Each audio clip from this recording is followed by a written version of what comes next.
How was it that in 3 years, a network Washington set up to run arms to the Contras wound up running cocaine into this country for the most vicious drug cartel in the world? At the same time, we were supposed to be fighting a war against drugs. But by the same token, I also smuggled my share of weapons in exchange for those illegal substances, with the full knowledge and assistance of both the DEA and CIA. Betzner says that in 1983 he flew weapons from Florida to El Salvador and drugs from Colombia to the Bahamas on the way back. In 1984, he says, he flew twice from Florida to Costa Rica and back. We could bring back our own cargo, and they would arrange it, or we could bring back their cargo without ever having to worry about interception, arrest, anything like this, that everything was taken care of. What kind of cargo were you talking about? Drugs. Tolliver says he had 2 meetings with this man, CIA veteran Rafael Quintero.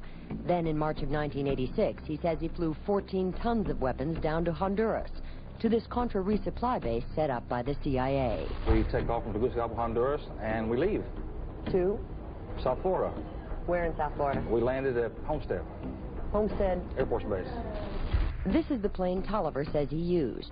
The plane traces to a company that had a State Department contract to fly humanitarian supplies to the Contras. In addition to that, 3 dozen sources confirm the basic scheme. We can now report that long before that operation began, there was another operation to provide guns for the Contras, which was also against the law. In this operation, Americans and Israelis provided arms to the Contras, and then the same network smuggled drugs into the United States.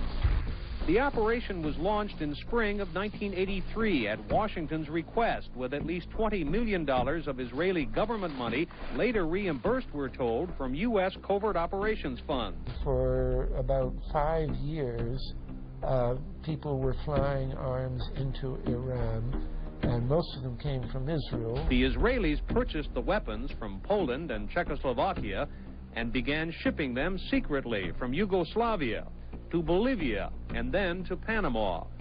The Israeli liaison man there, this man, Michael Harari, until recently a close aide to Panama's strongman, General Manuel Noriega. You'd bring the ship into Colombia, you would load drugs aboard it, and you would bring those drugs back to Panama with you. But bringing that stuff into the United States, that was something else. I've never been so thoroughly disgusted with myself in my life. This network would also be involved in the October surprise. We really can't understand that unless we understand the so-called October surprise in the 1980 election, which is, I think, unquestionably Republicans, including William Casey, who later became Reagan's head of the CIA, negotiated with the Iranians for them not to release the hostages which were being held in Iran to Carter, but to wait until the Carter was defeated and the Republicans were in. That is what actually happened, that the hostages were only released on the day that Carter left office and Reagan came in. Unbelievably, this same network would even be linked to the BCCI banking scandal by journalist Danny Casolaro. Casolaro was probing a conspiracy he called the Octopus, which involved the Iranian hostage crisis, the Iran-Contra affair, with, believe it or not, all funds channeled through BCCI, the international bank charged with everything from money laundering to fraud. BCCI, it's a shadowy international bank linked to terrorists, drug runners, and dictators. Little was known about BCCI until 6 of its top officers were arrested in Tampa in October of 1988 on charges of laundering drug money for Colombian cocaine bosses. The BCCI men were convicted, and the bank itself pleaded guilty. But for some reason, the bank was allowed to continue to operate all over the world. There are indications that some of the reluctance to prosecute this bank stem from the favors it did. For? The favors it did for intelligence services everywhere. Too many secrets of too many countries, too many prominent people, too many hands-on, and that makes it desirable that this entire affair be forgotten. It began to become clear that the global traffic of drugs were funding violent dictators, rigging elections, supporting the arms trade, and enforcing the assassination of anyone who got in the way. Casolaro was found dead for his efforts in exposing this network. His death, of course, ruled a suicide. He was meeting a source in West Virginia. He was about to discover all. Instead, his body was discovered in a hotel room with 12 slashes in his wrist, but when the local authorities ruled it suicide, the family said, no way. The housekeeper had taken calls threatening his life. And I pick it up telephone, I say hello, and he say to me, you son of a bitch, you's dead. Casolaro would not be the only person involved in the scandal to wind up in a casket. Meet Barry Seal. At first, the media portrayed Seal as a drug dealer gone good, who was assassinated by the Colombian mafia. Authorities believe last night's machine gun killing of top drug informant Barry Seal was ordered by drug bosses in Medellin, Colombia, who sent 5 men to Baton Rouge to kill Seal. Sam Dalton was the lawyer that represented the Colombian hitmen convicted of his assassination. We were trying to subpoena the CIA because we felt like they had documents, exhibits, and evidence that would indicate complicity in Seal's assassination. When they were able to gain access of Barry Seal's trunk the night of the murder, the personal phone number of none other than George H.W. Bush was present. Louis Unglesby, the former attorney for Mr. Seal, also confirms that he once called the office of the vice president after Seal had given him the number. You see, the Black Ops drug smuggling operation had not yet been exposed, and intelligence couldn't take any chances. It was later revealed that Seal was involved in smuggling cocaine into Mena, Arkansas, while Bill Clinton sat as governor. 1983, Ronald Reagan was president, Bill Clinton was governor, and little Mena, Arkansas changed from a quiet town to a center for drug smuggling and reported Contra support activity. In the middle of it all, this man, admitted dope smuggler Barry Seal. Arkansas State Trooper Russell Welch investigated Seal's organization. Each trip would have 250 to 350 pounds of cocaine. According to the London Telegraph, Arkansas State Trooper Larry Patterson testified under oath that he and his officers discussed repeatedly in Clinton's presence the large quantities of drugs being flown into Mena Airport, large quantities of money, large quantities of guns. Hot Springs police officers would also record Roger Clinton, Bill's brother, during a cocaine transaction stating, "Gotta get some for my brother. He's got a nose like a vacuum cleaner." There was also a large amount of money laundering going on in Mena. Former IRS agent William Duncan traced some of Seal's drug profits laundered through Mena banks. We had direct testimony from people who were involved in the money laundering operation. We had testimony from people at banks who observed the transactions. What happened when you tried to make this case before a grand jury? I was never asked to present the evidence to a grand jury, ever. This very same network used BCCI to fund the Afghani rebels. The deputy director of the CIA, Richard Kerr, said late today that the CIA did use the Bank of Credit and Commerce International, BCCI, to support CIA activities overseas. Most people still believe that the Soviets had maliciously invaded Afghanistan in order to spread their communist agenda. The Al-Qaeda was essentially a kind of a byproduct of Brzezinski's campaign to embarrass the Soviet Union in Afghanistan.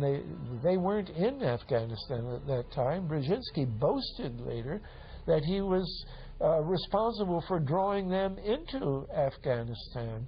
And he did this extraordinary interview with Le Nouvel Observateur in France, and they said, but aren't you worried that you've created this whole new force of Al-Qaeda? And he said, oh, what's more important, a few crazed Islamists or the fall of the Berlin Wall? And they said, but you know, is there no danger? Aren't they dangerous? And he said, nonsense. He said all this in 1998. So I knew Brzezinski at McGill University. We were students together and took very small classes together. And in some ways he's bright, and in some ways he's kind of nuts. And he had the kind of nuttiness that made him attractive to the Rockefellers. Bin Laden and his network were actually funded by BCCI through U.S. covert operations. Well, the reason I bring it up, if you've ever heard any of our call-in shows, you know that we have people that think about the conspiracy theories. Mm-hmm. Of people like you. You would be a poster child for these people because you have served on the board of the Council on Foreign Relations. You helped start the Trilateral Commission, and you've been to the Bilderberger Group. Are people too close in this world, people in business, too close to the governments? Well, you know, there is such a thing as insidious influence. And the question is, how does it operate? Does it involve bribery? And does it involve some sort of psychological domination of individuals? I don't believe in this notion of some sort of secret societies controlling people. But, of course, in any political system, there are sort of over-the-table and under-the-table arrangements. Arrangements that involved ruthless, illegal, and immoral activities in order to dominate humanity. Despite all of the evidence that has just been presented, this network would fall down the memory hole, even though 14 convictions were made in the Iran-Contra scandal. The continued cover-up would be made possible by George H.W. Bush. These documents that came forward in the North trial clearly reveal the involvement of the Vice President to a greater degree, I think, than he has acknowledged heretofore. This, of course, did not stop him from pardoning those involved during the twilight of his presidency. Some new reverberations today to President Bush's Christmas Eve surprise, the pardoning of former Defense Secretary Caspar Weinberger and several others in connection with the Iran-Contra allegations. Well, now the special prosecutor says it's the president who needs to explain some things. The real issue is why the notes weren't produced 5 years ago when the congressional investigation and the independent counsel's investigation had requested them.